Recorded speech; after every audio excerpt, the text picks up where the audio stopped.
Now we are going to enter in last chapter, that is 5th chapter. ఇందులో మనము ఒక essay రాయడము, ఒక డైలాగ్ రాయడము, ఒక స్పీచ్ రాయడము, తర్వాత పేపర్ రీడింగ్, ఒక ప్యాసేజ్ చదివి అర్థం చేసుకొని తెలుగులో దాన్ని రాయడము, తెలుగులో ఉన్న విషయాన్ని ఇంగ్లీష్లో రాయడము. అప్పుడు మనం ఎంతవరకు ఇంగ్లీష్ నేర్చుకున్నామో దీని ద్వారా మీకు అర్థమవుతుంది. ఇది now we're doing a magic. సింపుల్గా గారడీ చేసినట్టుగా ఏం చేస్తున్నావు చూడండి. మీరు నేర్చుకునే అన్ని సబ్జెక్ట్స్ ఎన్ని రకాలు: proper noun, common noun, collective noun, abstract noun, material noun. ఇది సబ్జెక్ట్ కేసురా. ఆబ్జెక్ట్లకు కూడా అవే సేమ్ వాడతాం. ప్రాపర్ నౌన్ అదే, common noun, collective noun.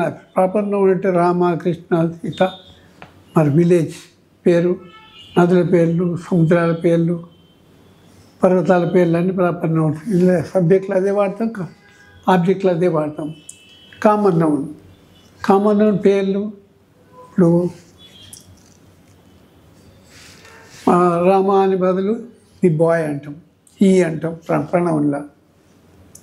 Collective noun the class అంటాం, సేమ్ అట్లనే క్లాస్ అనే వాడతాం. మెటీరియల్ నౌన్, అబ్స్ట్రాక్ట్ నౌన్ కొట్టలే. మెటీరియల్ నౌన్ మామూలుగా లిక్విడ్, సాలిడ్స్, గ్యాసెస్ అవన్నీ సేమ్ యాజ్ ఇట్ ఈస్ సబ్జెక్టులలో వాడేటి ఆబ్జెక్టులలో వాడతాము. ప్రొనౌన్స్గా ఫస్ట్ పర్సన్ ఐకి మీ వాడతాం, వీకు హజ్ వాడతాం కింద, యూకు యుఏ, ఈకు హిమ్, షీకు హర్, ఇటుకు ఇటే అంటాం, దట్కు దట్టే అంటాం, దేకు దెమ్ అంటాం. ఇవన్నీ మనము వాక్యం లోపల వాడేటప్పుడు ఇవన్నీ సబ్జెక్టివ్ కేసులు, ఇవన్నీ ఆబ్జెక్టివ్ కేసులు. మన వాక్యం లోపల బీ ఫామ్ వర్బ్స్ అంటే యామ్, ఈజ్, ఆర్. ఉన్నాను, ఉన్నవి, ఉన్నావు, ఉన్నది, ఉన్నాడు. వాజ్, వర్, ఉండెను, ఉంటిని, ఉండవి. Helping verbs will, would, shall, should, can, could, may, might, ఇవన్నీ మీకు తెలుసు చెప్పిన. ఫైనైట్ వర్బ్స్ హ్యావ్ అంటే కలిగి ఉండు అని అర్థం. డిక్లరేటివ్కు వర్క్ మోటార్ సెంటర్కి హ్యావ్ రిటర్న్. వర్బ్ 3 హ్యావ్ ఎంబడి, హ్యావ్ ఎంబడి, హ్యాడ్ ఎంబడైనా వర్బ్ 3 వచ్చేది. Main verbs 2, strong verbs, week verbs. దాన్ని నేను 6 రకాలుగా డివైడ్ చేసి ఇచ్చినాను. వర్క్ ఫామ్ బుక్లెట్లో పట్టు ఉంటాయి. మీకు కావాల్సి ఉంటే మాస్ట్రో ఓవర్సీస్ కన్సల్టెన్సీ మేనేజ్మెంట్కి ఫోన్ చేసి తెప్పించుకోవచ్చు. ఇప్పుడు చెప్పిన పాఠాలు మొత్తం యాజ్ ఇట్ ఈస్గా మీకు నోట్స్ కూడా కొరియర్ ద్వారా పంపిస్తారు. వాళ్ళు ఎన్ని పైసలు అడుగుతారో ఎక్కువ ఉండదు, మామూలుగానే ఉంటుంది. ఆ నోట్స్ యాజ్ ఇట్ ఈజ్ వస్తాయి. ఇప్పుడు మనం చూద్దాము. మనం ఎట్లా చిన్న బిగినింగ్ అనమాట. ఇప్పుడు I'm coming down to the level of the student, those who are learning from the beginning. English అంటే భయం ఉండేవాళ్ళు, ఆ భయాన్ని తొలగించడానికి కోసం నేను చేసే ప్రయత్నం ఇది. భయపడద్దు, ఈజీగా చెప్పింది నేర్చుకోవాలి. చూడండి, ఇక్కడ మనం ఆవు గురించి తెలుసుకుందాం. The cow. ది ఎందుకు వాడినాము? ఏ కౌ అనాలి కదా, మనం ప్రత్యేకించి చెప్తున్నాం కాబట్టి ది కౌ అన్నాం. ఈస్ ఇక్కడ బీ ఫామ్ వర్బ్ వాడినాం. డొమెస్టిక్ యానిమల్, పెంపుడు జంతువు అన్నమాట. డొమెస్టిక్ మీన్స్ పెంపుడు జంతువు. క్యాట్, డాగ్, కౌ, బఫెలో ఇవన్నీ domestic animals. The cow is domestic animal. ఆవు పెంపుడు జంతువు. యానిమల్ అనేది కామన్ నౌన్. సబ్జెక్టులలో వాడచ్చు, ఆబ్జెక్టులలో వాడచ్చు. ఒక వాక్యం అయిపోయింది. ఇందులో మనం ఓన్లీ ఈజ్ అని డిక్లరేటివ్ సెంటెన్స్ తెలిపినాము. It eats grass. ఇట్ అనేది ఇక్కడ ఇది అని pronoun. Eats third person singular number కాబట్టి వర్బ్ 1 ప్లస్ ఎస్ వాడినాము. గ్రాస్ అది పచ్చి గడ్డి తింటుంది. చూడండి, మెయిన్ వర్బ్లోకి వెళ్ళి తీసుకున్నాం. ఈట్ అనేది. ఎస్కల్పనం it subject, grass object. It eats grass అన్నాం. ఇది గడ్డి తింటుంది. It gives milk. Give, gave, given అని వెర్బ్ ఫార్మ్స్. వర్బ్ వన్ ఇది గివ్స్ అంటే ఇస్తుంది. ఇట్ అనే థర్డ్ పర్సనే సింగులర్ నెంబరే కాబట్టి ఎస్ వాడినాం ప్రజెంట్ టెన్స్లా. ఇన్ఫినిటివ్ అనంతమైన క్రియ అది. ఇట్ గివ్స్ మిల్క్, పాలిస్తుంది గడ్డి తిని. We make milk into curd. Make అంటున్నాం, మేక్, మేడ్ అని. మనం తయారు చేస్తాము మిల్క్, పాలను తోడేసి పెరుగు చుక్కేసి లేదా ఇంత చింతపండు రిక్కేసిన it will become to curd, పెరుగు అవుతుంది. We subject, make verb one, milk object, into అనేది ప్రిపోజిషన్, కర్డ్ అనేది ఆబ్జెక్ట్. మనం పాలను పెరుగు చేస్తాము తోడేసి. ఫ్రమ్ కర్డ్ ముందే ఫ్రమ్ మనం ప్రిపోజిషన్ వాడుతున్నాం. Musk is made. మస్క్ అంటే వెన్న. జిల్ల కొడితే పెరుగును జిల్ల కొడితే వెన్న వెళ్తుంది, చల్ల వెళ్తుంది. ఫ్రమ్ మస్క్ వెన్న నుంచి వేడి చేస్తే గీ విల్ బి మేడ్. గీ అంటే నెయ్యి, నెయ్యి తయారవుతుంది వెన్నను వేడి చేస్తే. గీ ఈజ్ యూజ్డ్. ఇక్కడ మనము ఈజ్ B1 వాడినాం, యూజ్డ్ వర్బ్ 3 అన్నాం. పెరుగు ఉపయోగించబడును, ప్యాసివ్ అన్నమాట వీడికి. ఫర్ డైట్, ఫర్ అనేది ప్రిపోజిషన్. డైట్ అంటే మనం తినే ఆహారంలో మినిమం ఒక హాఫ్ స్పూన్ అన్న నెయ్యి వేసుకొని తినాలన్నట. నెయ్యి లేకుండా భోజనం చెయ్యొద్దు. పెద్ద మనుషులు అంటారు తారలేని కూడు దయ్యపు కూడు అని అంటారు అన్నమాట. అంటే ఖచ్చితంగా నెయ్యి ఒక హాఫ్ స్పూన్ అన్న అన్నంలో ముందు కలుపుకొని తినాలంటారు. Ghee is used for diet, ఆహారంలో మనము ఉపయోగిస్తాం. అండ్ స్వీట్స్, మిఠాయిలు కూడా తయారు చేస్తాం నెయ్యితోటి. Everybody likes sweets except sugar patients, they won't take. So చూడండి, చిన్న ఎస్సే ఇది. మీరు ఇదే మాదిరిగా సబ్జెక్టులను, వెర్బ్స్ను, ఆబ్జెక్ట్స్ను ఉపయోగించి జేవిఆర్ గ్రామర్ బుక్ అని దొరుకుతుంది. అందులో వర్డ్స్ ఉపయోగించి ఎస్సేలు రాయమని ఇస్తారు. తర్వాత ఫ్రేజెస్ ఉపయోగించి ఎస్సేలు రాయమని ఇస్తారు. నేను ఇవి మీకు ఇంకో నెక్స్ట్ రేపటి రోజు లెసన్లో కొద్దిగా పెద్దగా పెడతాను. ఇదేమో స్క్రీన్ చిన్నగా ఉంది, మళ్ళీ ఇదేమో ఎక్కువ మ్యాటర్ రాదు అని మా వీడియోగ్రాఫర్ చెప్తే చాలా కష్టపడి తయారు చేసినారు. Okay, done. Corrections. The following verbs are not normally used in the continuous tense.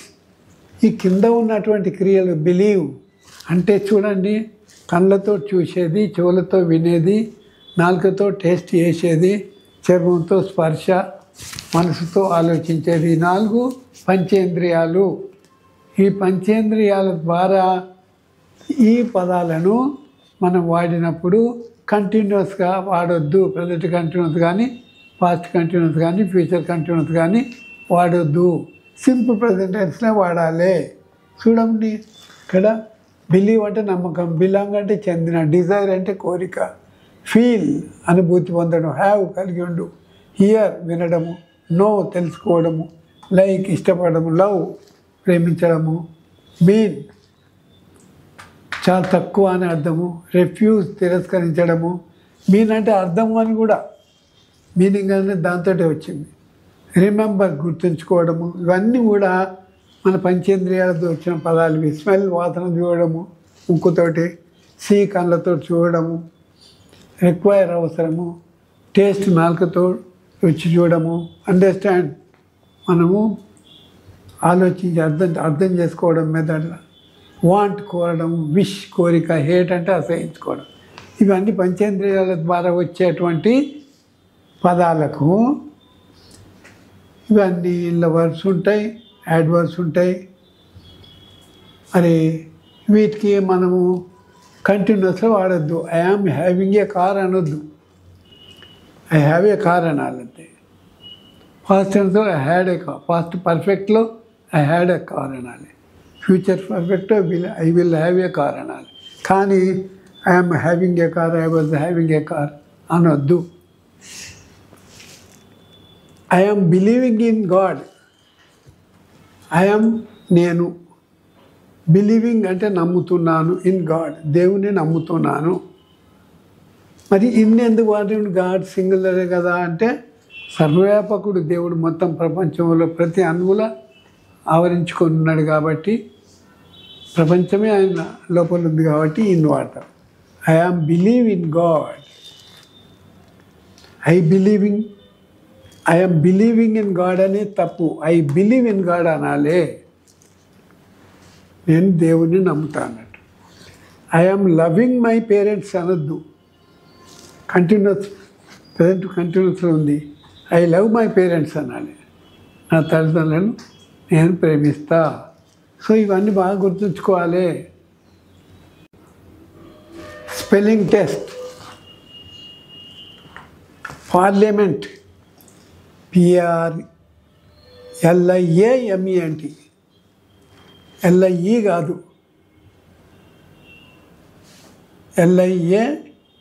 LIAMENT కాదు, MENT. ఇది కరెక్ట్. 5 times రాయాలి పార్లమెంట్ అని. పర్సర్వరెన్స్, PRSEVERANCE, perseverance. What is the meaning? You refer in Google or refer in Shankar Narayana dictionary అని దొరుకుతుంది. 1600 పేజీలు ఉంటుంది. English to English and Telugu ఉంటుంది. చాలా చక్కగా రాసిన వాళ్ళు. కోటిలో దొరుకుతుంది.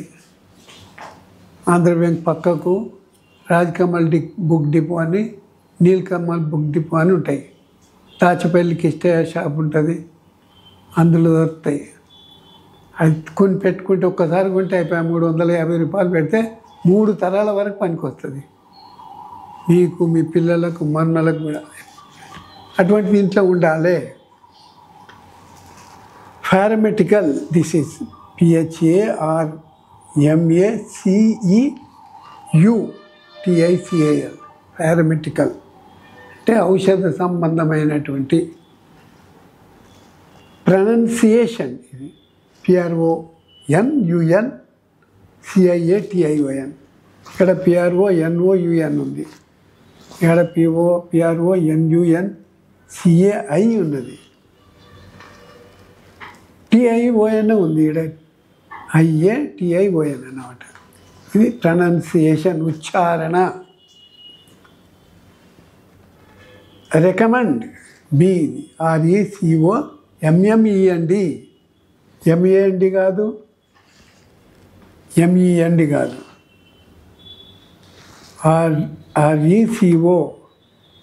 RECOMMEND అన్నమాట. ఇది కరెక్ట్. నెక్స్ట్ ఇంకో కొన్ని పదాలు ఇస్తున్నాను, మీరు ప్రయత్నం చేయండి. దీన్ని సూపరింటెండెంట్ అంటారు, సూపరింటెండెంట్ అంటారు. యాక్చువల్గా సూపరింటెండెంట్ రాయడం. ఆ స్పెల్లింగ్ మీరు గమనించుకోండి, ఏది కరెక్టో చూడండి. స్పాంటేనియస్, ఆగకుండా రావడం అన్నమాట. స్పెల్లింగ్ చూడండి. ట్యూబర్కులాసిస్, దీన్నే టీబీ అంటారు. ట్యూబర్కులాసిస్ అంటే చిన్న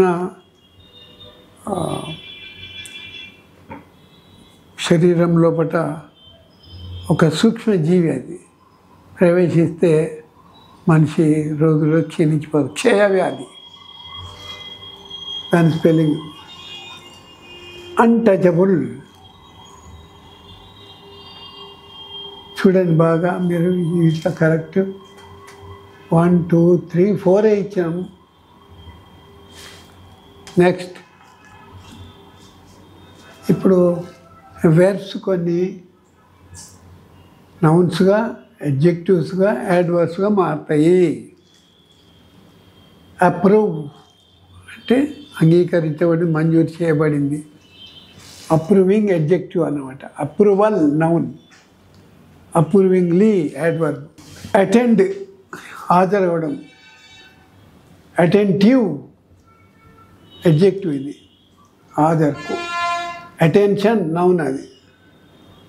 అటెంటివ్లీ యాడ్వర్బ్స్. యాక్సెప్ట్ అంగీకారం, యాక్సెప్టబుల్ అంగీకరించు. Acceptance acceptably adverb. Aim verb, aimless adjective గమ్యం లేకుండా. ఎయిమ్ నౌన్ మళ్ళా, ఎయిమ్లెస్లీ యాడ్వర్బ్.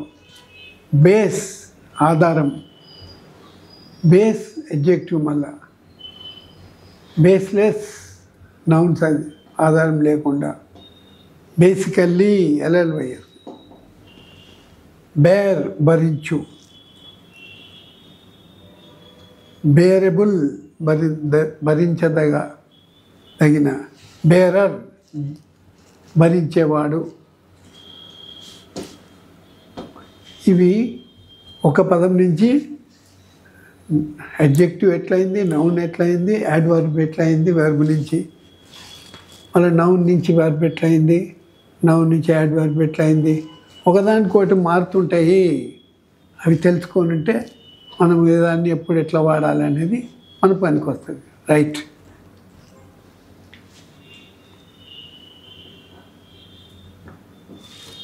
ఇవి వర్షిప్ ది రైజింగ్ సన్.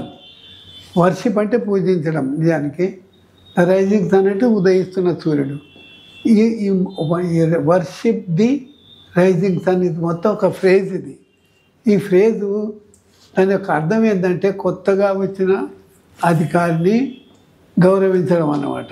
దీన్ని ఇప్పుడు కొత్తగా కలెక్టర్ వచ్చి జాయిన్ అయ్యిండు. అందరు హడావిడిగా వచ్చి ఆయనకు మంచిగా రిసీవ్ చేసుకొని కుర్చీలో కూర్చుండబెట్టి షల్ల కప్పి, నాయకులు వస్తారు, విలేకరులు వస్తారు, అక్కడున్న ఆఫీస్ స్టాఫ్ అంతా వచ్చి ఆయనకు రిసీవ్ చేసుకుంటారు. అట్లా దాన్ని the newly posted collector has taken the charge. కొత్తగా నియమపడినటువంటి కలెక్టరు ఛార్జ్ తీసుకోగానే దెన్ ది స్టాఫ్, ఆ కలెక్టర్ ఆఫీస్లో ఉన్నటువంటి మేనేజర్, సూపరింటెండెంట్, ఎల్డీసీలు, యూడీసీలు, అటెండర్లు అందరు అండ్ పొలిటికల్ లీడర్స్, చోటా మోటా లీడర్లు have been worshipping the rising sun. వాళ్ళందరూ ఆయనను కొందరు పూలదండ వేసి గౌరవించి కూర్చుండబెడుతుంటారట. దాన్ని అసలు వర్షిప్ ది రైజింగ్ సన్ అంటే ఇది ఉన్నది ఒక్కొక్క పదానికి అర్థం తీసుకోవద్దు. దీని యొక్క పూర్తి అర్థం ఏంటంటే కొత్తగా అధికారంలోకి వచ్చిన వారికి గౌరవం ఇచ్చు, దానికి మాత్రమే వాడతారన్నమాట. ఇతరులను గౌరవించు అనేది.